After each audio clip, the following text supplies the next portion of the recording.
Hi, everyone. Welcome to the Lean In Pakistan Foundation story that is up for us now with the amazing, incredible Sana Pirzada, who is not only a lawyer, Regency author, but she chairs the Lean In Pakistan legal circle and is quite an inspiration for so many. And she's being interviewed today by the fantastic Margaret Fialho, who is chairing the NLP circle. So we're really thrilled to have them both here with us today and wish you both the best of luck. Take care. Thank you, Thank you, Tara. Tara. So, hi everyone. A very warm and a very happy Sunday. And yes, wishing all the caregivers a very happy Mother's Day. My name is Margaret Lobo Fiallo, and I'm a proud certified American Board and Allen Co. Neuro-linguistic programming life coach, and I specialize in timeline therapy and self-development. I work with people on their emotional intelligence, past baggage recovery, personal branding, resilience. I've been in the corporate world for almost, in fact, 2 decades plus. But today is about a very, very interesting person that I've recently come to know, and a woman with grace and grit. Welcome to Sana Pirzada, a barrister by profession and a writer by passion. So, how are you doing today, Sana? I'm very well, Margaret. Thank you so much for that kind introduction. And whilst you gave your introduction to the audience, I should just add what an amazing human being you are. Thank you. Thank you, Tars. Thank you so much, Sana. It means the world. I think I've always believed in this your vibe attracts your tribe. So thank you. So, Sana, tell us about yourself, your life lived in the UK, your career. Tell us everything. Okay, Margaret. So basically, my life journey is a little complicated, and I'm not going to take a long time to narrate it because it's pretty lengthy. But I'll just highlight some of the salient features of my journey. So I grew up in the UK, and I dedicated 5 years to the study of law. I went to King's College for my law degree, then I went to the LSE. I specialized in criminology. And then I went to bar school and I was called to the bar at Lincoln's Inn. I then came back to Pakistan, and I've been part of the legal academic sphere over here. I also work as a legal consultant for numerous different organizations. Apart from that, I am also an advocate of the High Court over here at Sindh. And my area of specialization is in family laws, workplace harassment, cyber crimes. So sort of post COVID, I established an online consultancy called VLA, Virtual Legal Advisory, and as the title suggests, virtual because obviously at the time people were not able to physically meet. And over the years, many people have, or at least many women have approached me with their matrimonial related problems. And in a country like Pakistan, they find it difficult to actually open up about these problems, even to family members, and especially when approaching lawyers. Um, True. there is always that hesitation, that reluctance to go to a male lawyer, and then, of course, the fees, the exorbitant fees. So, keeping in view all of these different factors, I established Virtual Legal Advisory, and we have a sort of team of independent, they're all independent lawyers, they don't work under me, but they do offer advice. And if the need arises, and if anybody wants to go ahead with a litigation, then they proceed further.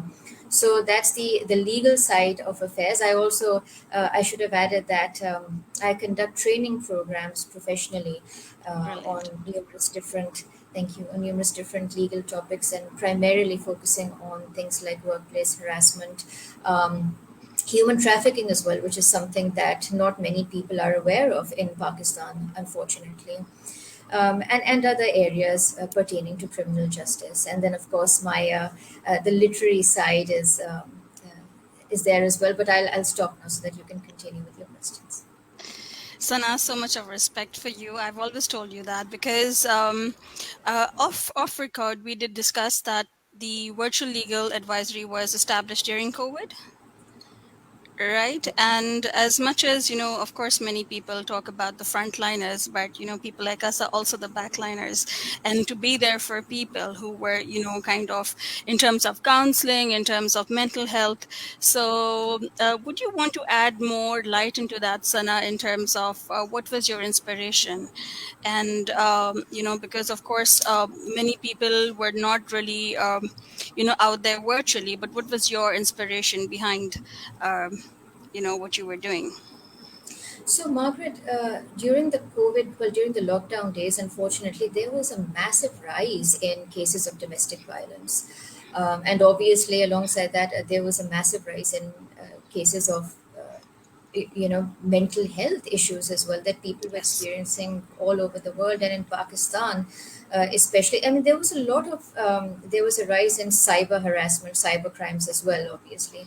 So, keeping in view all of these things, I think that it's about time that I actually stepped in and I took this initiative, and it sort of worked. It was quite beneficial at the time, and even now for people. Obviously, now we do have physical meetings, and it's a different setup now.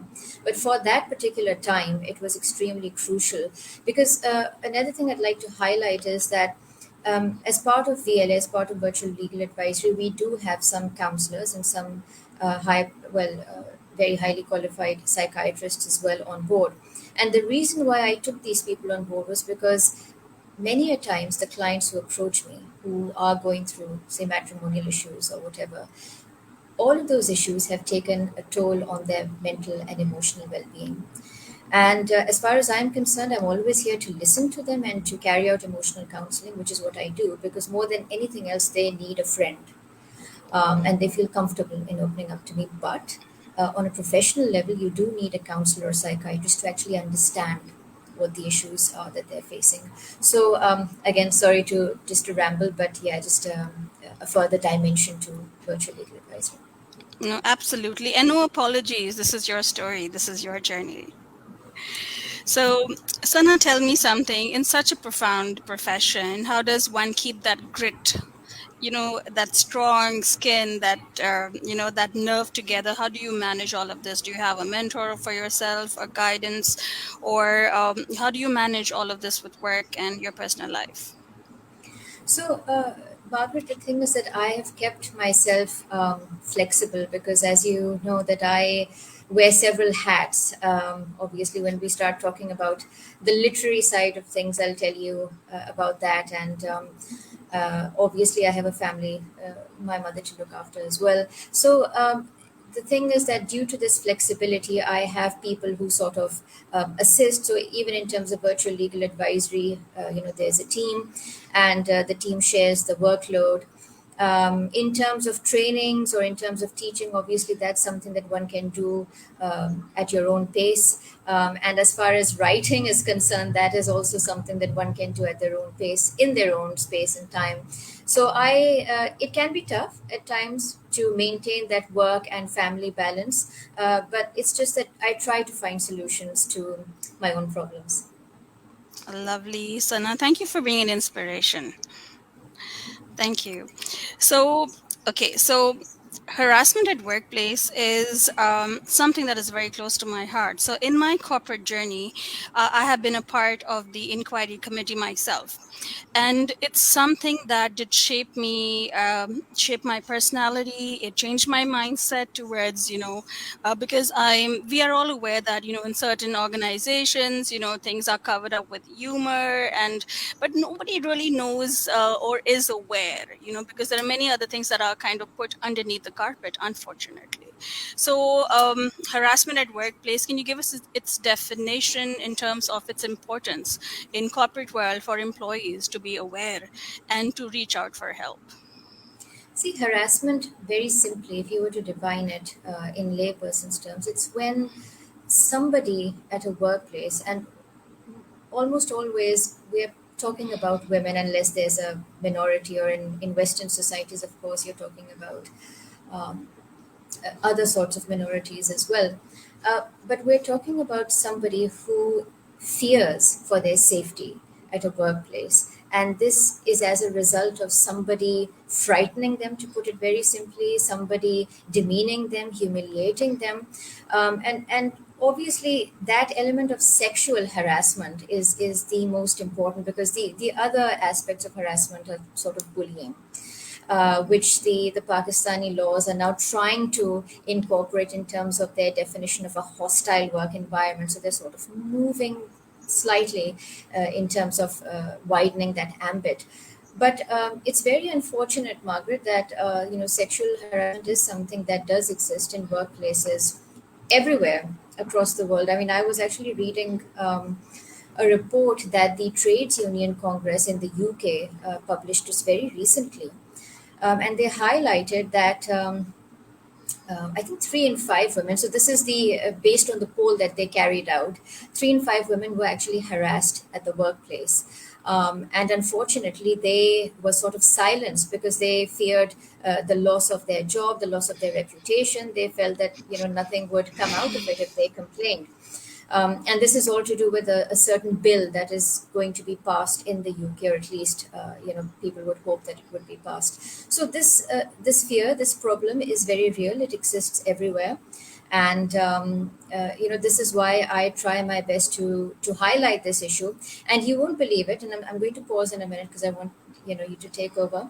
But many organizations in Pakistan do not want us to actually talk about this with their employees. I mean, I had an opportunity to talk at some organizations, and without naming them, they told me to change the topic so as to keep it something along the lines of happiness at the workplace, or just to change the angle a bit, because they thought that I would probably instigate the employees or give them ideas, or I would enlighten them about the laws that they're not aware of pertaining to harassment, etc. So this is the sort of culture that unfortunately still exists in Pakistan. Sana, thank you for your honesty, and more respect to you, really, because I'll be honest, it took me a while to have a voice. Like I said, everything you said is so true in terms of the fear of your reputation, your losing your job, and it took me a while. And let me tell the world that it did kind of jeopardize my what I was doing. But today I am where I am because it took me a lot of courage. So if you ever need some support in that part or that dimension, I'm there for you. All right, I will just to always raise need your awareness. support. Yes, yes. But thank you for that. Thank you so much. Thank you so much. So, moving on, what is your definition of success? What does success mean to you, Sana Pirzada? Okay, so success to me, Margaret, is a little more philosophical. And I don't quite measure success as being the CEO of a particular organization, or having a sort of celebrity status. But success, in my opinion, is how you've touched the lives of people around you, and how you hope you'd be remembered once you're no longer there in this world, because we all have to go at some point in time. Who knows, you know. And I would hope, in my own capacity, obviously, no one's perfect. I'm not saying that I am. I'm sure that there are many people who dislike me as well. But I would hope that at least there would be some who you would leave behind with, who would think of you fondly, who would think of probably some of the kind words that you've said, some of the kind actions that you've carried out for them, and who would pray for you once you're gone. And that is how I would define success for myself. Beautiful, and you're already leaving a living legacy. I hope you know that. Just reminding you. Thank you, Sana. Really. And what makes you happy? What puts a smile to your face? What makes your heart shine? Tell us. So I enjoy the company of my friends, and thankfully I'm blessed with some wonderful people. I've met some great people over the years when I was in the UK, in Pakistan, and other parts of the world as well. And it's always sort of reconnecting with those friends, whether they're old or even new friends, that brings happiness in my life. Apart from that, just the very simple things like taking my usual strolls. I love walking in parks. So I'm very fond of nature. I love cats. Not that I have a cat because it's high maintenance, but just the simple things in life bring me pleasure, make me happy. Beautiful. We're going to talk more about the passion side of it because in a very recent event that I met you and you mentioned a barrister by, and I love that. And that's exactly what I told you over a voice note, a barrister by profession and a writer by passion. So tell me, in terms of your inspiration for writing, you did mention that you had a fascination by Victoria Times. But of course, I would want you to tell the audience more about it. Thanks, Margaret. So I grew up in the UK, and the thing is that so it wasn't even central London. It was the countryside, and to date, a lot of the English countryside is still reminiscent of that bygone era. You still have that atmosphere where people go to sleep early. When you walk around the towns, you still see those cobblestone roads that have been there since pre-Victorian times. In fact, you see those old churches, the Beautiful. beautiful cemeteries as well that I've ventured into. And growing up in the English countryside sort of inspired me to delve deeper into English literature. Obviously, that is something that we all did when we were children. In any case, and works by um, especially Bram Stoker's Dracula, Charles Dickens' works, which are all set in Victorian England, Oscar Wilde's The Picture of Dorian Gray. These were all of my initial inspirations to the Gothic genre, which is what I write. And then obviously the turning point was this very well known musical in London called The Phantom of the Opera by Andrew Lloyd Webber. Oh, And the music, the story, the heartbreak, whatever it was, it just turned my life around. And these were all the inspirations which led me to turn to writing. And I also have to say at this juncture that I am an introvert by nature. So though I have emphasized that I have friends and I enjoy the company of friends, but I do enjoy my own space as well.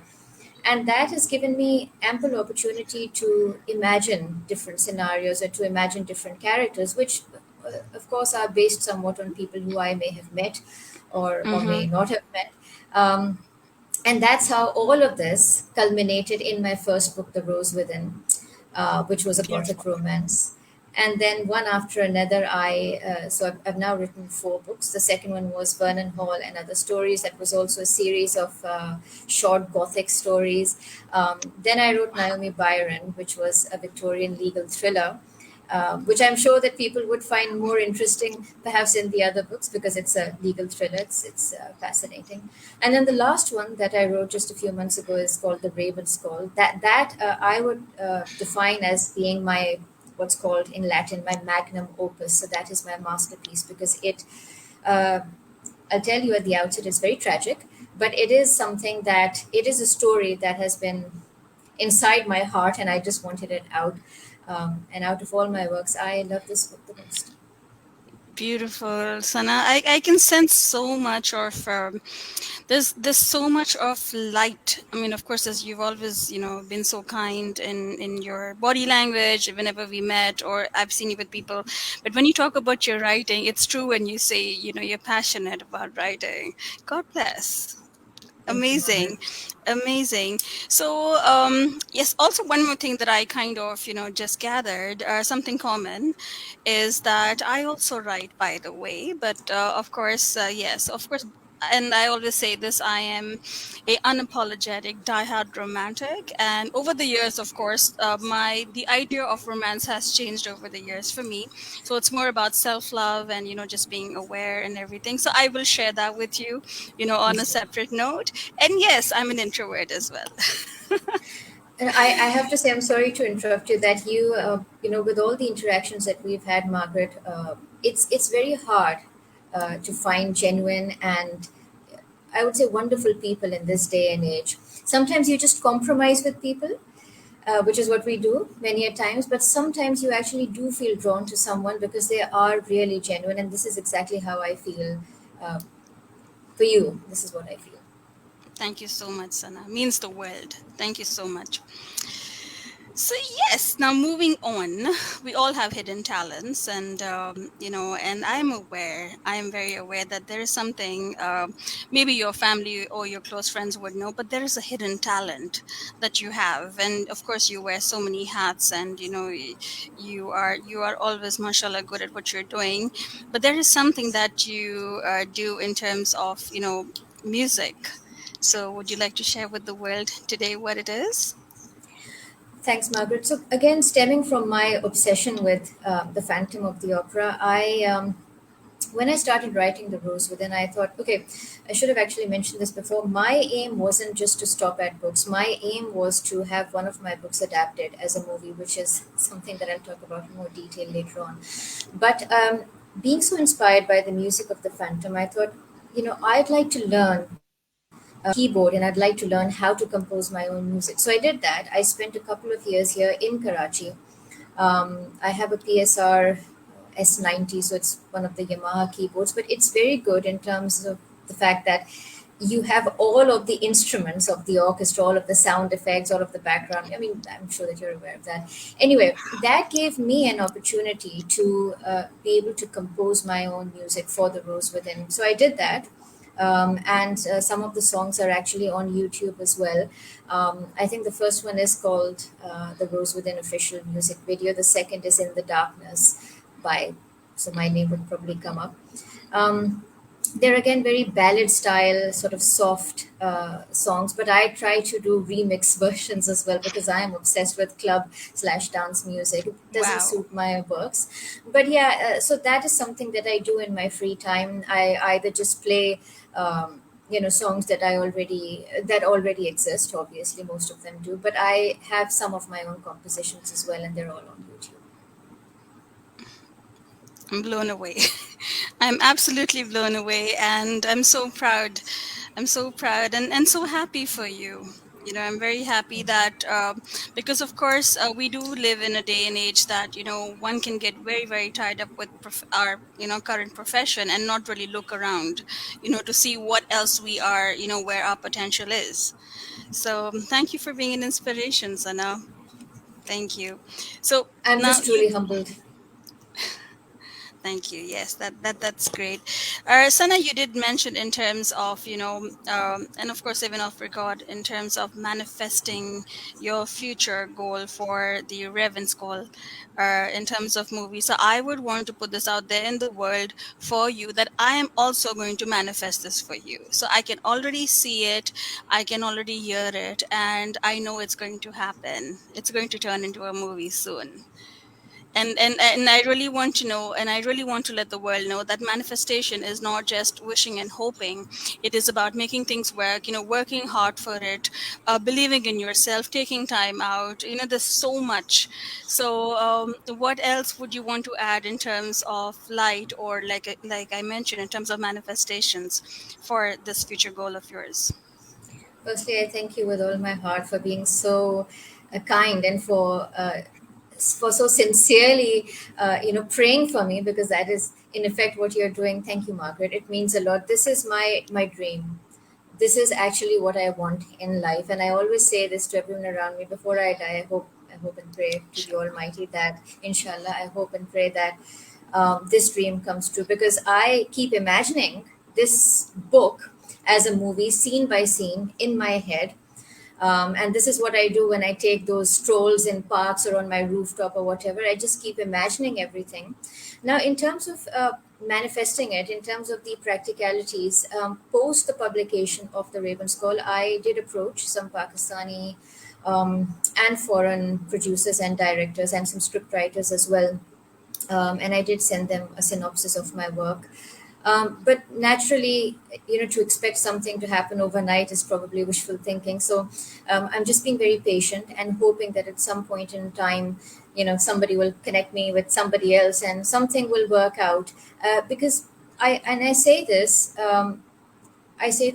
quite confidently, not because it's my work, but and I say this for all the books, but especially for The Raven's Call, it's a very beautiful story. It's not only heartbreaking, but if you actually start reading it, when I say it's a gothic romance, it sort of uh, confuses people because it's actually a mystery, but it has elements of a very tragic love story.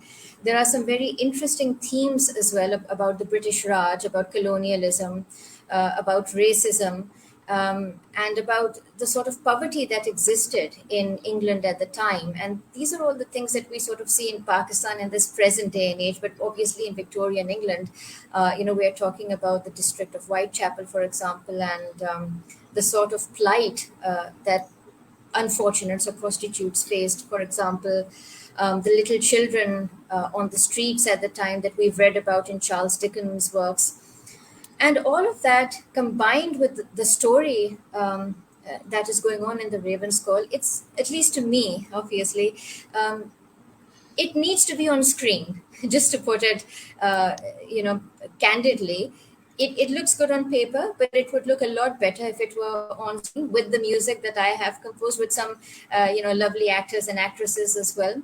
I think it would make a wonderful film, but obviously this depends on many things. Let's just hope and pray. Inshallah, it will. I always believe that, of course, and I know you also believe the same, that we have to be, humble and grounded. But I also understand that, when one works really super hard from, the core of their heart, so it's okay to put your work out there on the pedestal. It's okay to put yourself on the pedestal. And, that's where the magic happens. So, yes, it's going to happen soon, inshallah. Inshallah, thank you, Margaret.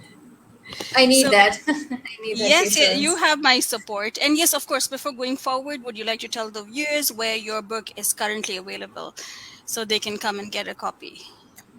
So my books are available at Liberty Books. But if you want to purchase them, and if the copies are not there at Liberty Books, you can always purchase them from me.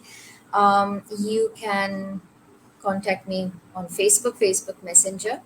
Um, Another thing is that if you prefer reading the Kindle version or the e-version, so it's available on Amazon and you can buy that from anywhere in the world. So the hard copy won't be there, but you'll have the e-version. Brilliant, brilliant. Thank you. So we are just nearing towards the end of this fantastic dialogue. Tell us, Sana, what would you like to say to women who want to, in corporate world, who want to pursue a career in law? What is the prerequisite that they need to have? So I would say, Margaret, one should do whatever you're passionate about. Now, the thing is that if somebody is extremely passionate about pursuing a career in law, now we all know, and I'm not going to beat about the bush, everybody knows that Pakistan is a country that is in turmoil. We have many social, cultural, legal, and you name it, all sorts of issues. But despite all of this, nowadays, everything is widely available online. And if somebody so wishes to, it depends on your motive. If this is what you really want to do, if you want to go into litigation, if you want to stand up for people's human rights, then go for it. If you want to be an in-house counsel in an organization, if you like the corporate structure, go ahead down that route as well. But I would say whatever it is, and I know that in our culture, most people do feel pressurized into pursuing a particular field, either because their parents have been in it, or either they feel that Pakistan doesn't have that scope of pursuing your own goals. I would say don't pursue a particular field simply because you're pressurized into it. Now, there was no particular scope for me in terms of publishing books or anything in Pakistan, so I thought. But once it happened, the book launches took place here. They didn't take place in the UK. Whatever respect or whatever appreciation that I got, or a vast majority of it, I got it from within Pakistan.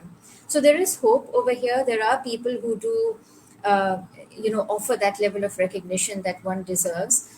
There are people who do encourage you. There are mentors. There are some really wonderful, down-to-earth people out here who are there to help you achieve your goals. So I would say whatever it is that you want to do, whether it's the corporate sphere or whatever, just go for it.